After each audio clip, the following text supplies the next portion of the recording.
Pour réaliser une séquence de demi-fond à son niveau, c'est-à-dire individualisée, votre professeur vous expliquera qu'il est indispensable de prendre comme référence sa VMA. La VMA en course à pied est la vitesse maximale aérobie.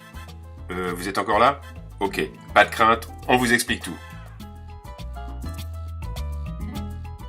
Cela représente, de façon simplifiée, la vitesse maximale que l'on peut maintenir en courant durant 4 à 8 minutes en fonction de son entraînement, de son état de forme. Pour bien comprendre, voici en préambule quelques notions importantes.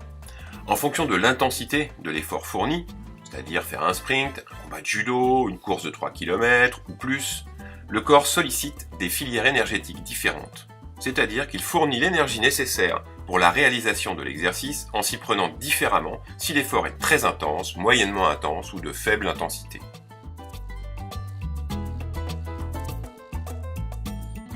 L'effort est très intense, il sera très bref, on parle d'effort explosif. L'énergie produite l'est sans besoin d'oxygène et ne produit pas de déchets.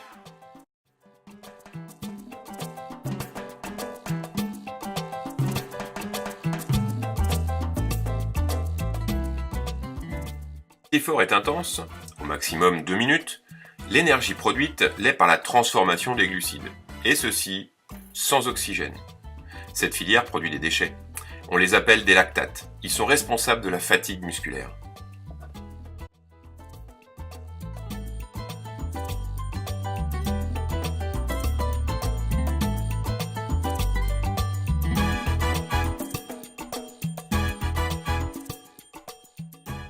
Si l'effort est moins intense, qu'il dure de quelques minutes à plusieurs heures, l'énergie proviendra de la destruction des glucides et des lipides avec de l'oxygène.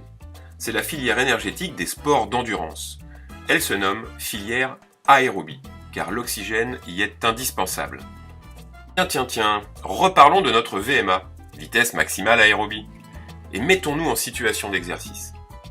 Si vous augmentez votre vitesse, vous consommez davantage d'oxygène. Mais cette augmentation n'est pas infinie. Et oui, les poumons, le cœur et la capacité de transporter de l'oxygène dans le sang ont des limites. Il existe donc une vitesse maximale pour laquelle vous consommerez un maximum d'oxygène. Cette vitesse, c'est la VMA, aérobie signifiant qu'il y a consommation d'oxygène. Pour déterminer cette vitesse, différents tests ont été mis au point. Le plus connu est le test de léger bouché, parfois appelé test des bips ou test des plots, car le but est de se situer à la hauteur d'un plot quand un signal sonore retentit.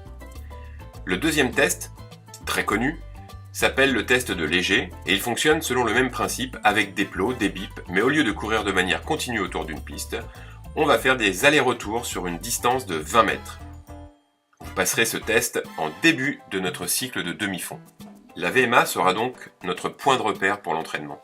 Elle nous permettra de réaliser un travail personnalisé avec des séquences effectuées à un certain pourcentage de celles-ci. Connaître précisément sa VMA va nous permettre de prévoir et de planifier notre projet de course. Pour progresser, je vais donc courir à mes allures et pas à celles de mes copains. Ces pourcentages de VMA déterminent des allures auxquelles il faut s'entraîner pour améliorer son endurance ou sa vitesse. En effet, chaque pourcentage a son intérêt en fonction de ses objectifs. Si je veux m'échauffer, je vais courir au début aux environs de 50-60%. Si je veux améliorer ma VMA, je travaillerai plutôt entre 95 et 105% de celle-ci en fonction de l'exercice. Voilà, vous connaissez maintenant l'essentiel sur le thème de la VMA. Il n'y a plus qu'à appliquer tout ça sur la piste. À bientôt!